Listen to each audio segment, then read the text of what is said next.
जबरदस्त आगाज दे और जो नारा लगना चाहिए इतने जमकर लगना चाहिए कि जो लोग दोतड़ में बीजेपी वाला बैठा है उसके भी कान के पर्दे फट जाए, इतने जोर से नारा लगना चाहिए। भारत माता की, भारत माता की, वंदे मातरम, वंदे मातरम, लेंगे, लेंगे। साथियों, मैं सबसे पहले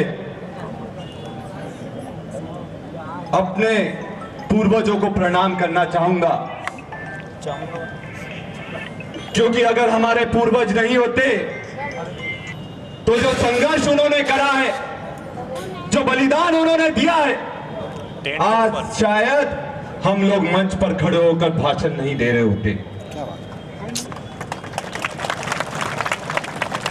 मैं टांटिया मामा को प्रणाम करता हूं, बिरसा मुंडा को प्रणाम करता हूं, रानी दुर्गावती को प्रणाम करता हूं, और मैं, मेरी प्यारी, मेरा परिवार, मेरी जनता, मेरे भाई, मेरी बहनों को मैं प्रणाम करता हूं। और ऐसे ही प्रणाम नहीं होगा, क्योंकि आप लोगों ने जो मेरे लिए करा है मैं उसको कभी भुला नहीं सकता। आपने जो संघर्ष मेरे लिए करा है मैं उसको भुला नहीं सकता। जो कार्यकर्ता बनकर आप लोग बड़े भाई के रूप में मेरे साथ खड़े रहे हैं मैं उसको भुला नहीं सकता। तो मैं आप सबके समक्ष माथा टेकता हूं। ये आप सबके लिए मैं प्रणाम करता हूं और आपको विश्वास दिलाता हूं कि आपके परिवार के भाई और बेटे के रूप में हमेशा आपके साथ खड़ा रहूंगा।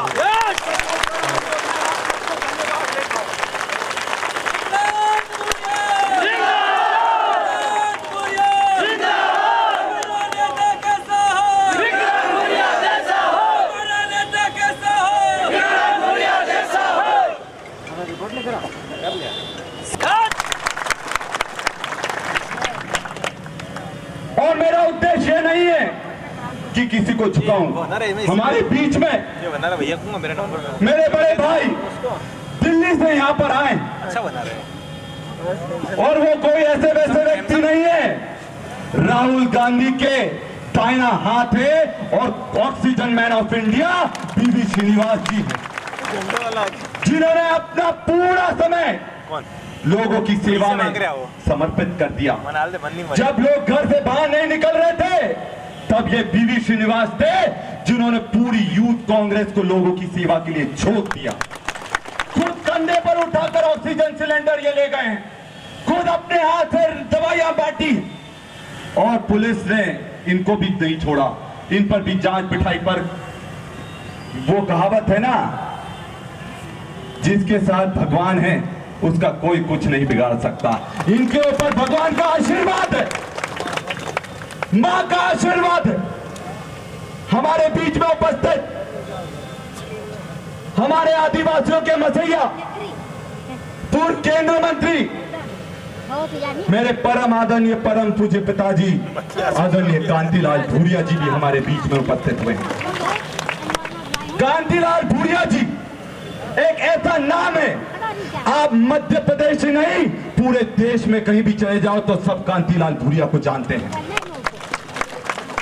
उन्होंने अपना पूरा जीवन आदिवासियों के उत्थान में लगा दिया, आदिवासियों के लिए लड़ाई लड़ने में लगा दिया, और ये हम सब के लिए गर्व की बात है। मेरे पत्रकार साथी भी यहाँ मौजूद हैं, ये हमारे गर्व की बात है। वो नहीं होगा, किसी से भी नहीं होगा। कि आज तक उनके दामन पर किसी तरह का कोई दाग नहीं लगा पाया। लोग एक बार सत्ता में आते हैं उसके बाद दागदार हो जाते हैं, पर इन्होंने पूरा जीवन लोगों की सेवा के लिए करा है। मुझे गर्व है कि वो मेरे पिताजी, मुझे गर्व है कि वो हमारे नेता हैं, और मुझे गर्व है कि उन्होंने आदिवासियों का उत्थान के लिए पूरा जीवन समर्पित कर दिया। हमारे बीच में उपस्थित गिरा। हामिद काजी जी, मेरे भाई यूथ कांग्रेस के प्रदेश के प्रभारी Akhilesh Yadav ji, IYC general secretary Manish Chaudhary ji उसका नाम डालना भास्कर में, गार्ड का। और समस्त मेरे युवा साथी, पत्रकार साथी, कार्यकर्ता, मेरी बहनों को मैं नमस्कार करते हुए आपसे कुछ बात करना चाहूंगा। साथियों, ये बात पक्की है कि हम चुनाव जीतने वाले हैं। इसलिए नहीं कि मुझे खुद पर भरोसा है, इसलिए क्योंकि मुझे आप लोगों पर भरोसा है। ये चुनाव मैं नहीं लड़ रहा हूं, ये चुनाव कांग्रेस का हर कार्यकर्ता लड़ रहा है, जनता का हर व्यक्ति लड़ रहा है और युवा साथी लड़ रहे हैं, महिलाएं लड़ रही है, हर दबा कुचला वर्ग लड़ रहा है। उत्तर गई मेरी। साथियों, आप सबने देखा ये भैया भी लड़ रहे थे। जब से अच्छा है मैं प्रदेश के अध्यक्ष के रूप में काबिज हुआ, चुनाव हारने के बाद मैं एक दिन भी चुपचाप घर पर नहीं बैठा हूं, क्योंकि एक चुनाव भले में हार गया, कुछ कमियां रह गई, पर फिर खड़ा हो गया, क्योंकि आपका विश्वास मेरे साथ था, आपका आशीर्वाद मेरे साथ था और मुझे भरोसा है था कि आप लोग मेरा साथ इस बार नहीं अगली बार दोगे। आज वो समय आ गया है, आप सबको पूरी ताकत से साथ देना होगा, क्योंकि आपको समझना होगा कि मध्य प्रदेश में एक भी दिन ऐसा नहीं गया जब मैंने युवाओं की लड़ाई ना लड़ी हो, मैंने आदिवासियों की लड़ाई ना लड़ी हो, कमजोर की लड़ाई ना लड़ी हो। हर दिन लड़ाई लड़ते लड़ते जब कोई कांग्रेस की आवाज नहीं उठा रहा था, तब मैं आवाज उठा रहा था और बीजेपी वालों ने हर मुमकिन कोशिश करी कि कैसे भी जेल में बंद कर दें, पर वो जेल में मुझे ज्यादा दिन तक रख नहीं पाए।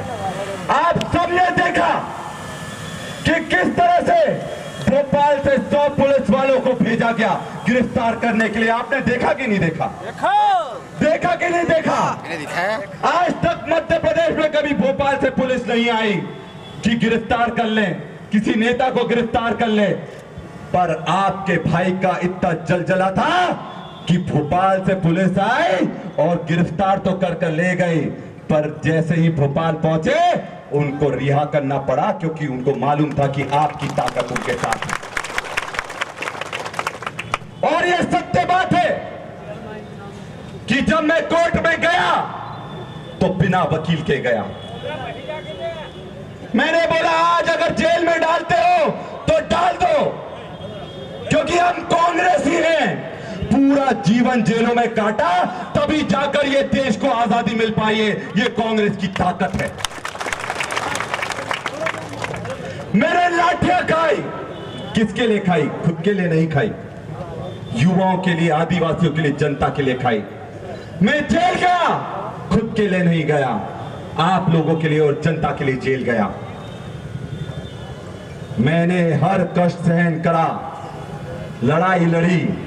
अब बीजेपी क्या चाहती है मैं आपको बताता हूं। पूरे मध्य प्रदेश में 10 सीटों पर पूरी ताकत बीजेपी लगा रही है। उन 10 सीटों में से एक झाबुआ विधानसभा की भी सीट है। उन्होंने बोला भानु जितना पैसा चाहिए तू पैसा ले जा, पर डॉक्टर विक्रांत भूरिया को चुनाव मत जीतने देना।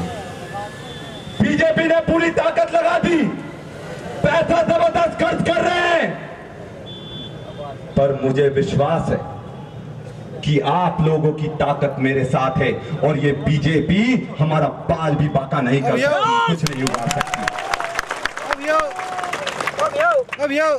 आप सब मेरे लिए डटकर लड़ाई लड़ने के लिए तैयार हो कि नहीं हो? सब लोग तो आप लड़ने के लिए तैयार हो या नहीं हो? डंके की चोट पर लड़ाई लड़ोगे कि नहीं लड़ोगे? भाजपा को धूल चटाओगे कि नहीं चटाओगे? युवाओं के रोजगार के लिए लड़ाई लड़ोगे कि नहीं लड़ोगे? बहनों के सम्मान के लिए लड़ाई लड़ोगे कि नहीं लड़ोगे? तो मैं आपको विश्वास दिलाता हूं कि अगर आप ताकत से लड़ाई लड़ने को तैयार हो तो एक क्या 100 भानु भूरिया भी आ जाए तब भी हमें नहीं हरा सकते। और मैं लड़ता रहूंगा, आपके लिए दिन रात एक करता रहूंगा, क्योंकि मेरी लड़ाई खुद के लिए नहीं है, विधायक बनने के लिए नहीं है। जो मेरी लड़ाई है वो युवाओं को रोजगार दिलाने की लड़ाई है, आदिवासियों को सम्मान दिलाने की लड़ाई है, महिलाओं का संरक्षण की लड़ाई है, गरीबों को अधिकार दिलाने की लड़ाई है, शिक्षा व्यवस्था मजबूत करने की लड़ाई है, बेरोजगारी को मिटाने की लड़ाई है, महंगाई को कम करने की लड़ाई है। तो ये जो मेरी लड़ाई है विधायक बनने की लड़ाई नहीं है, ये आपका झंडा बुलंद करने की लड़ाई है।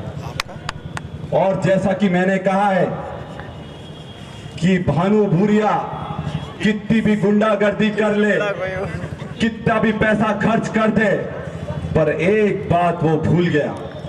क्या बात भूल गया? वो एक बात भूल गया, मैं डॉक्टर हूं, डॉक्टर उसका इस बार पक्का इलाज कर तो इस बार भानु का इलाज कर दे कि नहीं कर दे? डंके की चोट पर कर दे कि नहीं कर दे? डरोगे तो नहीं? लड़ोगे पूरी ताकत से? तो आज से ये पक्का हुआ, भानु भूरिया तेरी उल्टी गिनती शुरू हो चुकी है और भाजपा की भी उल्टी गिनती शुरू हो चुकी है। साथियों, जब कोरोना काल आया था, जब बीजेपी वाले घर में दुबके हुए थे, तब मैं और मेरी पत्नी ने दिन रात एक कर दिया। मैं ये बोलता हूं, डंके की चोट पर बोलता हूं, जब सब लोग डर के मारे घर से बाहर नहीं निकल रहे थे, मैं और मेरी पत्नी एक भी दिन घर पर नहीं बैठे, 24 घंटे लोगों की सेवा करते रहे, लड़ाई लड़ते रहे, लोगों की जान बचाते रहे। और उस समय हमने ये नहीं देखा कि कौन कांग्रेस वाला है, कौन बीजेपी वाला है, कौन किस धर्म का है, कौन किस जाति का है। हम सब पूरी ताकत से लड़ाई लड़ी। और आपको बता दूं, हम सब ने अपनों को कोरोना में खोया है। खोया है कि नहीं खोया? अपने परिवार से एक भी ऐसा व्यक्ति नहीं होगा जो कोरोना से डरा नहीं होगा, या एक भी परिवार ऐसा छूता नहीं होगा जिसने कोरोना में किसी को खोया नहीं होगा। मैं अपनी बड़ी बहन कलावती भूरिया को याद करना चाहूंगा, जो हमारी शेरनी थी, हमारी बड़ी बहन थी, कार्यकर्ताओं की दमदार आवाज थी। मैं उसको याद करना चाहूंगा। उसने भी कोरोना से लड़ते लड़ते, आदिवासियों की लड़ाई लड़ते लड़ते जान दे दी। और आपको यह भी बता दूं, एक समय कोरोना में ऐसा भी आया जब मेरी पत्नी भी आईसीयू में भर्ती हुई। आईसीयू में भर्ती हुई, 7 महीने का बच्चा था उसके पेट में। अपनी जान पर लड़कर भगवान के आशीर्वाद से वो बचकर आई, और भगवान को मैं शुक्रगुजार हूं। ये जनता की और आप लोगों की ताकत थी कि वो आज जिंदा है। आज मेरी छोटी बेटी जिंदा है तो वो सबका आशीर्वाद था। हम वो परिवार हैं कि खुद के जान की परवाह नहीं करते हैं। अगर खुद की जान भी लगाना पड़े, पूरी ताकत से आपके लिए जान लगाकर भी लड़ेंगे, आखिरी दम तक लड़ाई लड़ेंगे, पर हम चुप नहीं बैठने वाले। तो साथियों, आप आशीर्वाद बनाए रखना। ये मत भूलना कि बाबा महाकाल में भ्रष्टाचार किसने करा था। ये वही बीजेपी की सरकार है जो बाबा महाकाल को भी नहीं छोड़ती, तो आपको क्या छोड़ेगी। हमारे बीच में एक हमारा साथी पार सिंह होगा, जिसको कमलनाथ जी, अब जब कांग्रेस की सरकार आई थी तो हेलीकॉप्टर में कमलनाथ जी ने घुमाया था कि नहीं घुमाया था? काना भाई, क्यों धर्मेंद्र भाई, पार सिंह भाई को घुमाया था कि नहीं घुमाया था? आया है कि नहीं आया पार सिंह भाई, शंकर भाई, पार सिंह भाई? तो जब कांग्रेस की सरकार आती है तो आदिवासियों को हेलीकॉप्टर में घुमाया जाता है, और जब बीजेपी की सरकार आती है तो आदिवासियों पर पेशाब करी जाती है। ये अंतर है कांग्रेसी और बीजेपी में। ये आपका सम्मान नहीं कर सकते, ये आपका सम्मान नहीं कर सकते। आपको पानी के लिए मोहताज होना पड़ता है। मुझे बताओ, कितने पंचायतों में बड़ी बड़ी पानी की टंकियां बनी है? हाथ उठाकर बताओ। ये पानी की 4-4 करोड़ की टंकियां तो बना दी, पर पानी किसी में आया कि नहीं आया? क्या आया कि नहीं आया? आप समझ लो, 4 करोड़ आपके, पैसा आपका, पर आज तक ये पानी भी नहीं पिला पाए। मैं तो ये बोलता हूं, वो 4 करोड़ की टंकी जो बनाई, पूरी भ्रष्टाचार कर लिया इन लोगों ने। अगर 4 करोड़ की टंकी ना बनाकर 1-1 लाख का हैंडपंप करते तो हर पंचायत में 400 हैंडपंप हो जाते। 4 करोड़ की टंकी बना दी जिसमें पानी नहीं है, पर आप लोग, आप भूलना मत, उसकी हम जांच करवाएंगे और जितना पैसा रिकवरी में होगा उससे घर घर हैंडपंप लगाने का काम हम लोग करेंगे। साथियों, ये चीज ध्यान रखना, ये लड़ाई बड़ी है और दमखम से लड़ना पड़ेगी। हमारी सारी मातृशक्ति, मेरी बहनें यहां बैठी है, और जैसा कि मैंने कहा है, मैं कोई नेता वेता नहीं हूं, आप सबका बेटा और आप सबका भाई हूं, और ये कभी नहीं भूलूंगा। आप लोग जो मेरे लिए संघर्ष कर रहे हैं, और किसी को झुकाने की बात नहीं है। मैं आपको बोलना चाहूंगा, ना झुकाने का शौक है, ना झुकने का शौक है। जो दिल के रिश्ते हैं उनको निभाने का शौक है, और मैं आपके रिश्ते को जरूर निभाऊंगा। तो आप सब लोग पूरी ताकत से मुझे जिताने के लिए तैयार हो कि नहीं हो? कितने वोटों से जिताओगे ये बताओ? कितने लोगों को कितने वोटों से जिताओगे? कितने वोटों से जिताओगे? तो ये एक नारा जोर से लगाओ, अब की बार 50,000 पार। याद रखना, निकल रहा हूँ। अब की बार, अब की बार, अब की बार। तो आप लोगों ने जो विश्वास दिलाया है, उससे पूरी ताकत से लड़ने के लिए तैयार हो जाओ, और एक जोरदार नारा लगाओगे सब लोग, लड़ेंगे, लड़ेंगे, हम सब, हम सब। बहुत बहुत धन्यवाद, बहुत बहुत धन्यवाद। हम सब आपकी लड़ाई लड़ते रहेंगे, और हम परिवार हैं, पूरे परिवार के रूप में लड़ाई लड़ेंगे। कोई छोटा नहीं, कोई बड़ा नहीं, एक परिवार के रूप में आखिरी तक हमारी लड़ाई रहेगी। और आप मुझे 20 दिन दो, मैं आपको पूरा जीवन दूंगा, ये मैं आपसे वादा करता हूँ। बहुत बहुत धन्यवाद। जय कांग्रेस। 3 बजे तक होगी, बहुत बहुत धन्यवाद। अब हमारे 3 बजे तक होगी। 3 बजे